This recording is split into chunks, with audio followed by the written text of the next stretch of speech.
जोहार गाते को सागुन सेता सानाम गाते को आमगे आमिज बायरे यूट्यूब चैनल पाटा को सानाम को के सागुन दाराम साथे सागुन जोहार गाते को जीवन रे जुदी सारी सारी परिवर्तन से जहान किछु गे कोराव सेनायत बोना ताहले गाते को मिटंग क्वालिटी अब जीवन रे पूरा गे एप्लाई हुई ताबोना ओना क्वालिटी जुदी बन एप्लाया ताहले अब जीवन रे झतो किछु समस्या बन समाधान दाड़ा ओना दो गाते को हुई कना अभ्यास होय गाते को नोआ अभ्यास क्वालिटी से अभ्यास गुण ताला तेगे अब सानाम रकमा समस्या अब बन समाधान दाड़ा अब जुदी जहान जिनिस सेना बना ओना जिनिस जेमन पढ़ाव जुदी सेना बन कना पढ़ाव रे अभ्यास बन अगुइमा ताहले ऑटोमेटिकली अब ओना बन अचीवमेंट दाड़ा अब मैक्सिमम हर जहां जिनिस कराव सेना बना मिद दिन बार दिन पे दिन जुर मिद सप्ताह मिद बछर तारपरे आदो ओना दो आबो दोबन बागिया कते को आम जुदी जहां बाजारेम चला कना तो ताला हर खो जुदी आमेम रुवाड़ हिजुआ ताहले आमा की सार्थकोआ जहाना जे आम जहां बाजारेम चला कना आम 5 किलोमीटर आमा लक्ष्य हुयुक कना 5 किलोमीटर एबार आम 5 किलोमीटर बांग सेटर कते 2.5 किलोमीटर खोजेम रुवाड़ हेजेना ताहले जहां जिनिस आमेम आगुम सेनोक कान थाहेन ओना की आमा सार्थकता हुएना ओंका गे आबोआ जीवन रे जुदी आबो जहां किछु गे कराव सेना बोना जहां किछु गे आबो जुदी ओना अभ्यास रे से एक्शन मोड रे जुदी बाबन अगुया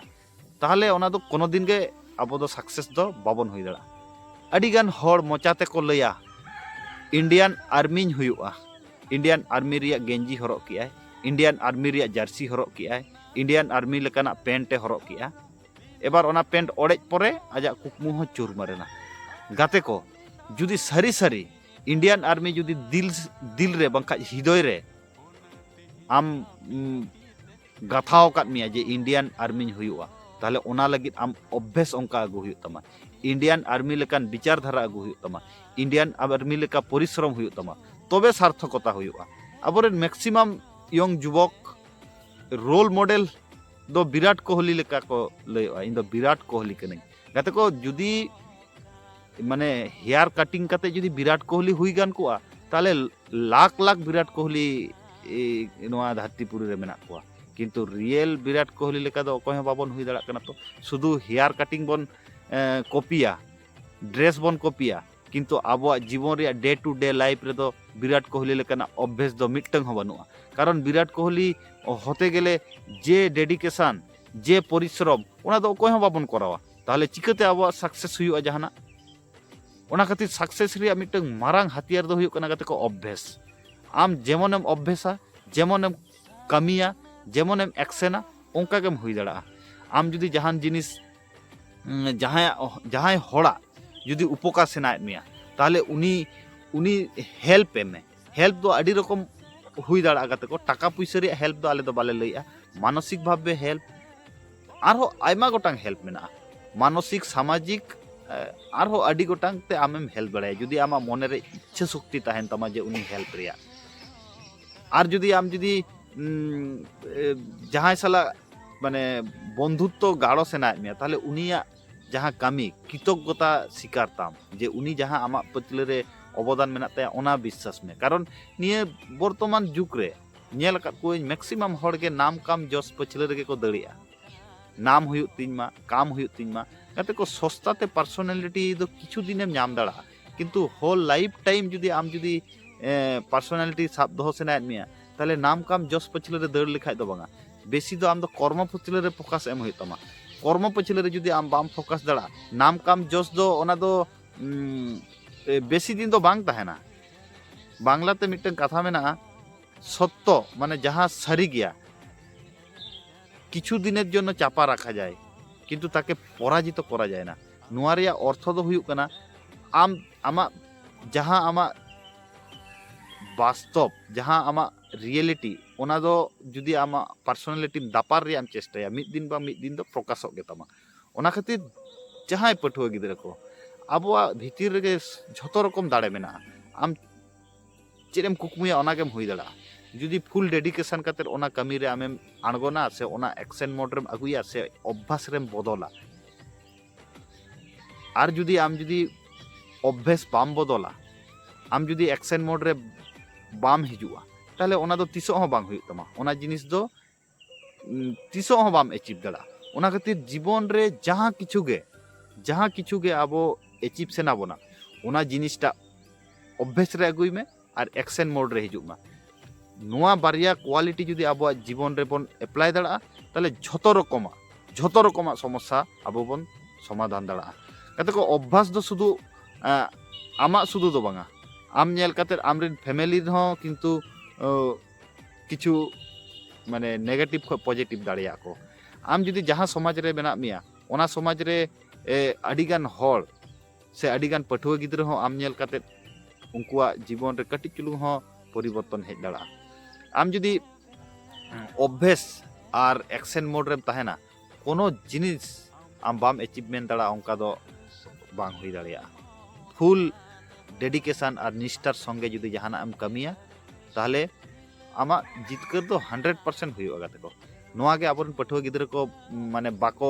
बुझाव नाम दाड़ा, निये कटिक कटिक जिनिस कटिक नोआ जिनिस के जुदी आम बाम बदल दाड़ा, ताहले तिसो हो आम दो जहान सार्थकता दो बाम नामा। एमनी बांचाव ताहे लगी दो गाते को जम न्यू खाद्य वस्त्र बासस्थान नोआ को दो किंतु ऑटोमेटिकली प्रकृति खज गे नामेया। नितो आबो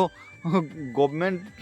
रेशन रिया व्यवस्था आकाद बनाय, आरो एमनी जुदी आबो सिख संप्रदाय रे बन चला, उनको मा गुरुद्वार को चालुया, जम लगी ओंडे हजार हजार हड़ हेज काते को जमा ताहेन लगी ना प्रकृति जायगा एम आकाद बना। ताहले आम दो चेद एम कराव किया से आम दो धरतीपुरी लगी चेद एम कराया। नोआ प्रश्न आपे सानाम हड़ को ठेज गे, सानाम पठुआ गिद्रा को ठेज गे। ताहले एमन किछु कराव ताबन पे समाज और व्यक्ति आमा निजेरा सेल्फ डेवलपमेंट, समाज डेवलपमेंट, फैमिली डेवलपमेंट, अल्टीमेटली दिसम डेवलपमेंट रिया चेष्टाय ताबन पे, तबे आबोआ माने सार्विक रिया डेवलपमेंट हुआ। और जुदी आबो निजे गे बाबन बदलोआ और दिसम रिया बदल रिया कथा बन लिया, ताहले तो ओना दो भैलुलेस मिटंग माने कमेंट हुयुक कना। जायहोक तेहेन दो मिटंग बारिया माने अभ्यास से क्वालिटी मानमी ठेज गे मेना, ओना दो हुयुक कना अभ्यास बदल ताबन पे और जीवन रिया जहां कुकमु गे आबो नाम सेनाय बना से बेनाव सेनाय बना, ओना कुकमु पूरा ताबन। और जहां आबो विचार बहक रे हिजुक कना, ओना आबो एक्शन मोड रे अगुई ताबन पे। कते को नेगेटिव पॉजिटिव तो तहन गया पृथ्वी रे ओकोय व्यक्ति हो प्रथम जहां कमी कराव का परफेक्ट दो कोनो दिन बाय कराव दाड़ियागा। उनी दो प्रैक्टिस ताला तेगे आज परफेक्ट बनाव कना। ओना खातिर नेगेटिविटी बांग चिंता करते पॉजिटिविटी चिंता ताबन पे, कटिज कटिज अभ्यास बदल ताबन पे, और जहां चिंता भावना बहक रे हिजुक कना ओना एक्शन मोड रे अगुई ताबन पे। नेल ताबन पे आबो जीवन पूरा पूरी गे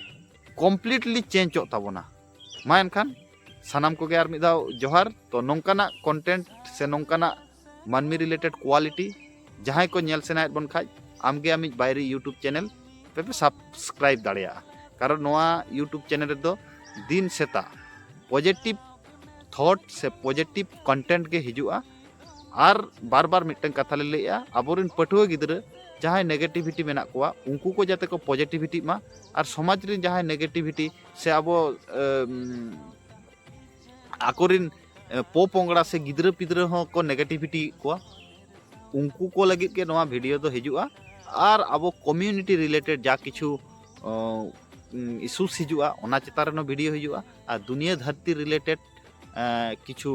कंटेंट हो नोआ यूट्यूब चैनल रे हिजुआ। मा एनखान सानाम को आर मिद दाव जोहार एम काते तेहना वीडियो दो नोडे गे मुचादोग कना। दुनिया धरती रिन सानाम मानमी खुशी रस्कते को तहन मा, सावते आबो हो खुशी बन तहन मा। और आबोआ खुशी नेलते मारांग बुरु जाहेर आयो नुकिन हुकिन खुशी, और नुकिन किन खुशी लेन खाज अल्टीमेटली नोआ दुनिया धरती रिया खुशी हुआ। और हेल्पिंग मानसिकता काते को नोआ हो मिटन क्वालिटी कना। नोआ हेल्पिंग मानसिकता ताला तेगे आबोआ जेमन बन परिवर्तन दाड़ा, सावते एटा हड़ होबन परिवर्तन दाड़ाया, सावते आबो कम्युनिटी रिन